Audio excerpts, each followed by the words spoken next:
Satu hal saudara yang kita harus perhatikan serius dalam hidup ini. Kita buka Amsal 4 ayat 23. Seringkali kita menganggap remeh, ya, tapi ini penting, yaitu menjaga hati kita. Silakan salah seorang boleh membaca Amsal 4 ayat 23. Ya. Jagalah hatimu dengan segala kewaspadaan, karena dari situ terpancar kehidupan. Saya mau tanya kepada saudara, apa yang kita buat kalau kita lagi jalan atau naik motor, tiba-tiba di depan itu ada angin dan menerbangkan debu yang begitu banyak. Kita buat apa? Ayo, tutup mata, apalagi tutup hidung, tutup mulut, betul. Nah, seperti itu arti ayat ini. Jagalah hatimu dengan segala kewaspadaan. Artinya apa?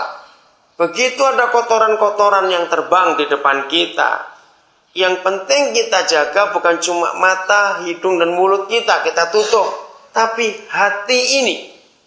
Nah, perhatikan mengapa Papa kita minta untuk kita jaga hati kita. Karena sumber hidup itu adalah hati itu. Karena dari dalamnya terpancar kehidupan. Kalau pusat kehidupan itu dikotori, ya perhatikan, dimasukkan sampah-sampah, itu pusat kehidupan. Kira-kira hidup orang itu bagaimana? Ya, hidupnya bagaimana orang itu? Hancur, akan kotor juga. Zaman dulu, sebelum ada senjata yang hebat-hebat untuk perang, maka antar kerajaan, antar bangsa, kalau dulu mereka perang, sebelum mereka perang, mereka selalu berusaha mencari untuk menemukan di mana mata air yang dipakai untuk satu kerajaan itu hidup. Mengapa pihak musuh selalu mencari mana mata airnya? Kenapa? Kalau mereka sudah ketemu di mana mata air dari kerajaan itu, mereka nggak perlu perang. Kenapa? Kasih racun. Maka itu zaman dulu satu-satunya pusat yang dijaga itu adalah mata air. Kalau sekarang dalam perang modern ini yang dijaga adalah lapangan terbang, ya pusat telkom, lalu TV. Kenapa? Karena kalau musuh menguasai daerah-daerah komunikasi, berarti sudah nggak bisa menang lagi pihak lawan itu. Maka itu zaman dulu yang paling dijaga adalah mata air. Sebab kalau musuh tahu di mana mata air negara itu, mereka nggak perlu perang. Masukkan racun, diam saja berapa hari, mati semua itu. Nah, cara itu yang dipakai oleh setan sampai hari ini untuk membunuh hidup kita, untuk menghancurkan hidup kita, untuk merusak hidup kita. Hati ini yang dikotori, diberikan racun. Nah, ada 3 racun yang paling gampang setan masukkan dalam hidup kita. Yang pertama itu kemarahan. Ya, ingat ini. Yang pertama kemarahan. Gampang sekali tersinggung. Gampang sekali, istilah kita sumbu pendek. Tahu kata sumbu pendek ya? Istilah gampang sekali kita marah. Nah, iblis selalu menggunakan senjata yang pertama ini, memancing emosi kita. Pernah kita mengalami itu? Pasti pernah kita mengalaminya. Nomor 2 adalah perjinan, percabulan. Itu bisa mengotori hati kita. Yang ketiga itu masalah uang. Takut miskin, tamak akan uang. Nah, sebetulnya 3 ini yang paling mudah iblis masukkan di hati kita. Nomor 1 apa tadi? Kemarahan. Kemarin itu bisa tersinggung, iri hati, ya masuk semuanya di situ. Kita gampang emosi. Nomor 2 apa tadi? Perjinan, percabulan. Nomor 3 apa? Karena uang. 3 hal ini yang paling gampang menjatuhkan manusia. Saya ulangi, perhatikan. Nah, kalau sampah-sampah itu, racun-racun itu sudah bisa masuk dalam hidup kita, maka seluruh hidup ini rusak dan hancur. Maka itu kita harus jaga hati kita lebih daripada apa saja yang harus dijaga. Ya, semua kita. Karena setan seringkali mengganggu kita dalam hal-hal seperti itu.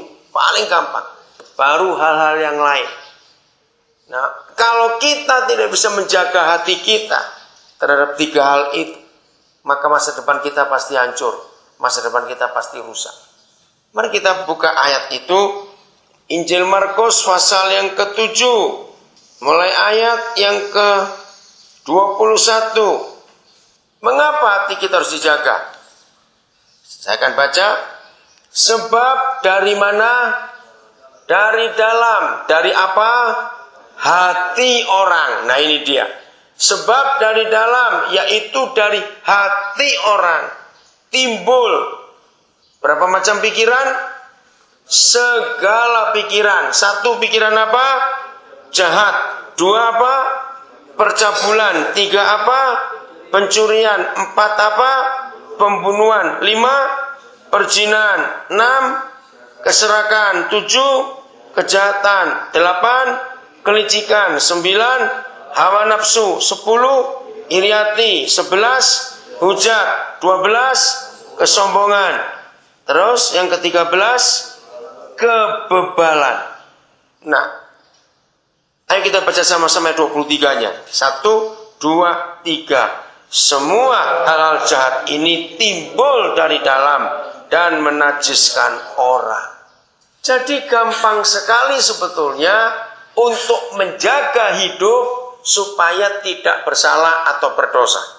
Saya ulangi, sebetulnya gampang sekali menjaga hidup untuk tidak bersalah atau tidak berdosa, yaitu awasi hati kita, jaga hati kita terhadap 13 hal ini. Nanti di kamar masing-masing saudara mulai buat tulisan, ya, 13 ini saudara tulis, entah di kertas, entah pakai buku atau apa begitu. Nah, terus tiap hari diperiksa. Dari 13 ini, mana yang paling kuat muncul di hati kita? Saudara beri perhatian khusus. Misalnya dari 13 ini masalah perzinahan yang terus mengganggu kita.